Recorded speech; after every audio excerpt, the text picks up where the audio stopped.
कभी सोचा है कि एक बहुत बड़ी विशाल इमारत आखिर बनती कैसे है? जाहिर है, छोटी छोटी ईंटों को एक दूसरे से जोड़कर।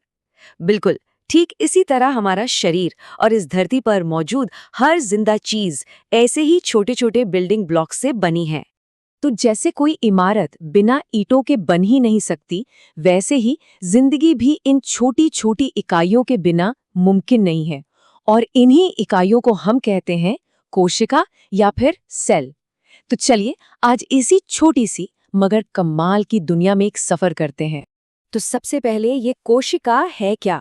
आसान भाषा में कहें तो ये सभी जीवित जीवों की सबसे बुनियादी मतलब बेसिक स्ट्रक्चरल और फंक्शनल यूनिट है। इसकी खोज की कहानी भी बड़ी दिलचस्प है। साल 1665 में रॉबर्ट हुक नाम के एक साइंटिस्ट ने जब पेड़ की छाल के एक पतले से टुकड़े को अपने माइक्रोस्कोप में देखा तो उन्हें मधुमक्खी के छत्ते जैसे छोटे छोटे कमरे दिखाई दिए।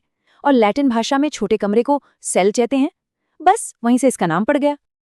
आज के हमारे इस सफर में हम सबसे पहले जानेंगे कि जीवन का ये छोटा कमरा असल में है क्या। फिर देखेंगे कि कैसे ये कोशिकाएं सरल और जटिल जीवन बनाती हैं। उसके बाद हम कोशिका के सिक्योरिटी गार्ड से मिलेंगे, फिर शहर के कंट्रोल सेंटर यानी ब्रेन तक पहुंचेंगे और आखिर में इसकी पूरी वर्किंग टीम से मिलकर ये समझेंगे कि ये सब मिलकर कैसे काम करते हैं। तो चलिए शुरू करते हैं हमारे पहले पड़ाव से, जीवन का छोटा कमरा। यहाँ हम इस बात को और गहराई से समझेंगे कि आखिर क्यों हर जिंदा चीज, चाहे वो छोटी हो या बड़ी, इसी एक बेसिक यूनिट पर टिकी हुई है। अच्छा, अब आते हैं हमारे दूसरे सेक्शन पर, सरल बनाम जटिल जीवन। यहाँ एक बहुत ही मजेदार सवाल उठता है, क्या दुनिया के सारे जीव एक ही तरह की कोशिकाओं से बने हैं या फिर कोशिकाओं की गिनती से भी कोई फर्क पड़ता है? आइए पता लगाते हैं। देखिए, जीवन को हम मोटे तौर पर दो हिस्सों में बांट सकते हैं। एक तरफ है एक कोशिकीय जीव जैसे कि अमीबा और बैक्टीरिया।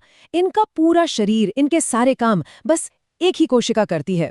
और वहीं दूसरी तरफ है हम इंसान, जानवर, पेड़ पौधे। हम हैं बहुकोशिकीय। हमारे शरीर में लाखों करोड़ों कोशिकाएं हैं और कमाल की बात यह है कि हर कोशिका का अपना एक खास आकार और काम होता है। चलिए अब हम एक कोशिका को एक शहर की तरह मानकर उसके अंदर चलते हैं। तो हमारे तीसरे सेक्शन में हम मिल रहे हैं कोशिका के सुरक्षा गार्ड से। जैसे किसी भी शहर में घुसने के लिए उसकी सरहदों को पार करना होता है, वैसे ही कोशिका के भी अपने गार्ड्स हैं। इस गार्ड का नाम है प्लाज्मा झिल्ली। ये एक लचीली सी बाहरी परत है जो कोशिका के चारों ओर होती है। इसका काम बिल्कुल एक सिक्योरिटी गार्ड जैसा है। ये फैसला करती है कि कौन सी चीज अंदर आ सकती है और कौन सी चीज बाहर जा सकती है। ये हर किसी को आने जाने नहीं देती, सिर्फ जरूरी चीजों को, जैसे ऑक्सीजन और पानी। इसीलिए इसे सिलेक्टिवली परमिएबल मेम्ब्रेन भी कहते हैं, मतलब अपनी पसंद से आने जाने देने वाली झिल्ली। लेकिन पौधों की कोशिकाओं के पास एक एक्स्ट्रा लेयर की सिक्योरिटी होती है। इस प्लाज्मा झिल्ली के भी बाहर एक और सख्त मोटी दीवार होती है जिसे हम कोशिका भित्ति या सेल वॉल कहते हैं। यह सेल्यूलोज की बनी होती है और पौधे को एक ढांचा और मजबूती देती है। तो अब हम शहर के गेट्स को पार कर चुके हैं। अब बारी है शहर के सबसे जरूरी हिस्से में जाने की। हमारा चौथा सेक्शन है शहर का कंट्रोल सेंटर, यानी कोशिका का दिमाग जहां से सारे ऑर्डर पास होते हैं। तो मिलिए कोशिका के ब्रेन या बॉस से। इसका नाम है केंद्रक या न्यूक्लियस। ये ज्यादातर कोशिका के बीच में होता है और कोशिका में होने वाली हर एक चीज को कंट्रोल करता है। कोशिका को क्या बनाना है, कब बढ़ना है, कैसे काम करना है, ये सारे फैसले यही लेता है। तो इस कंट्रोल सेंटर के अंदर क्या है? देखिए, केंद्रक के अंदर होते हैं क्रोमोसोम जो धागे जैसे दिखते हैं। ये क्रोमोसोम बने होते हैं डीएनए से, और यही डीएनए वो कमाल की चीज है जिसमें हमारी सारी जेनेटिक जानकारी, मतलब आनुवंशिक जानकारी छिपी होती है। वही जानकारी जो हमें अपने माता पिता से मिलती है। और अब हम आ गए हैं अपने आखिरी पड़ाव पर, वर्किंग टीम और निष्कर्ष। देखिए, कोई भी बॉस अकेले तो पूरा शहर नहीं चला सकता है ना, उसे एक टीम की जरूरत होती है।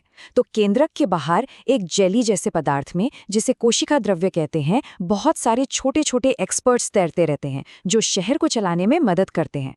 इस टीम के कुछ खास मेंबर्स से मिलते हैं।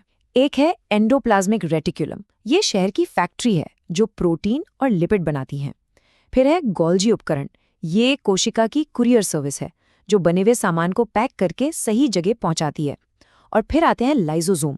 ये शहर की क्लीनिंग क्रू है जो सारा कचरा साफ करती है। लाइसोसोम के बारे में एक बड़ी ही हैरान करने वाली बात है। अगर कभी कोशिका डैमेज हो जाए या बीमार पड़ जाए तो ये लाइसोसोम फट जाते हैं और अपने पावरफुल एंजाइम से अपनी ही कोशिका को खत्म कर देते हैं। इसीलिए इन्हें सुसाइड बैग्स यानी आत्मघाती थैली का निकनेम मिला है। अच्छा, एक मिनट, इस पूरे शहर को चलाने के लिए एनर्जी कहाँ से आती है?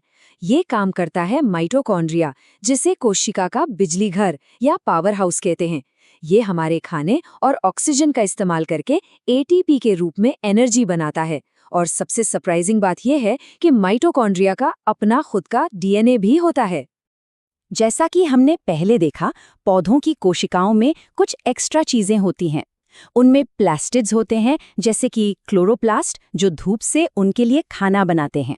साथ ही उनके पास चीजों को स्टोर करने के लिए बहुत बड़ी बड़ी राजधानियां या वैक्यूल्स भी होती हैं। तो चलिए फटाफट हमारी सेल सिटी टीम को एक बार रिवाइज कर लेते हैं। ब्रेन यानी केंद्रक का काम है कंट्रोल करना। बिजली घर यानी माइटोकॉन्ड्रिया एनर्जी बनाता है। कुरियर सर्विस यानी गोल्जी उपकरण पैकिंग और शिपिंग का काम करता है। और सुसाइड बैग यानी लाइसोसोम शहर को साफ सुथरा रखता है। और क्योंकि ये सारे हिस्से, ये पूरी टीम एक साथ मिलकर पूरी हार्मनी में काम करती है ताकि जीवन चल सके, बस इसीलिए कोशिका को जीवन की मौलिक इकाई कहा जाता है। ये सिर्फ एक ढांचा नहीं है, बल्कि अपने आप में एक जीता जागता काम करता हुआ शहर है। तो अब जाते जाते एक सवाल आपके लिए छोड़ जाते हैं। अगर हम ये मानते हैं कि जीवन की इकाई कोशिका है, तो फिर वायरस के बारे में क्या ख्याल है? उनमें तो कोई कोशिका नहीं होती, तो क्या हम उन्हें जिंदा कह सकते हैं? सोचिएगा जरूर।